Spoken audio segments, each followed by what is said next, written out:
ഈശോ മിശിഹായിൽ പ്രിയപ്പെട്ടവരെ, ജീവിതത്തിൽ നമ്മൾ വല്ലപ്പോഴും മാത്രം ഉപയോഗിക്കുന്ന ഒരു വാക്കാണ് മതി എന്നുള്ളത്. കിട്ടിയത് കൊണ്ട് സംതൃപ്തനാകുമ്പോഴാണ് ഒരു വ്യക്തി മതി എന്ന് പറയുന്നത്. അങ്ങനെയുള്ള വ്യക്തി എപ്പോഴും സന്തോഷവാനുമായിരിക്കും.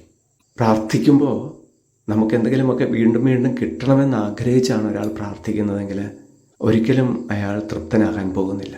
കാരണം എത്ര കിട്ടിയാലും നമുക്കൊന്നും മതി വരത്തില്ല. അപ്പോൾ ഉള്ളതുകൊണ്ട് തൃപ്തി അടയുന്ന വ്യക്തി പ്രാർത്ഥന കിട്ടാനുള്ള ഒന്നായിട്ടല്ല, മറിച്ച് ദൈവത്തോടുള്ളൊരു സ്നേഹപ്രകടനമായിട്ട്, ദൈവത്തോട് ബന്ധപ്പെടാനുള്ള ഒരു അവസരമായിട്ട് മാത്രം കാണുന്നു. അപ്പോൾ ദൈവത്തോടുള്ള ഭക്തിയും സ്നേഹവും അവൻ്റെ ജീവിതത്തിൽ ഒരു ആത്മീയ നേട്ടമായി മാറുകയാണ്. കിട്ടിയത് പോരാ, വീണ്ടും വീണ്ടും കിട്ടണമെന്നുള്ള ആഗ്രഹമാണ് പലപ്പോഴും നമ്മളെ സ്വാർത്ഥരാക്കുന്നത്, കൂടുതൽ തിന്മയിലേക്ക് നയിക്കുന്നത്. വചനം പറയുന്നത് പോലെ ധനമോഹമാണ് എല്ലാ തിന്മകളുടെയും അടിസ്ഥാന കാരണം. സമ്പത്ത് മാത്രമല്ല, ഭൗതികമായ എന്തിനും വേണ്ടി കൂടുതൽ കൂടുതൽ കിട്ടണമെന്നുള്ള ആഗ്രഹത്തോടെ ഒരാൾ പരിശ്രമിക്കുമ്പോൾ ഏത് തിന്മയിലൂടെയും അത് നേടാൻ ശ്രമിച്ചു പോകും. ഉള്ളതുകൊണ്ട് തൃപ്തി അടഞ്ഞ് സംതൃപ്തിയോടെ ജീവിക്കുകയും കൂടുതൽ അത്യാഗ്രഹം ഉണ്ടാകാതിരിക്കുകയും ചെയ്യുമ്പോൾ ഒത്തിരി സന്തോഷത്തോടെ സംതൃപ്തിയോടെ ഈ ഭൂമിയിൽ ജീവിക്കാനാവും.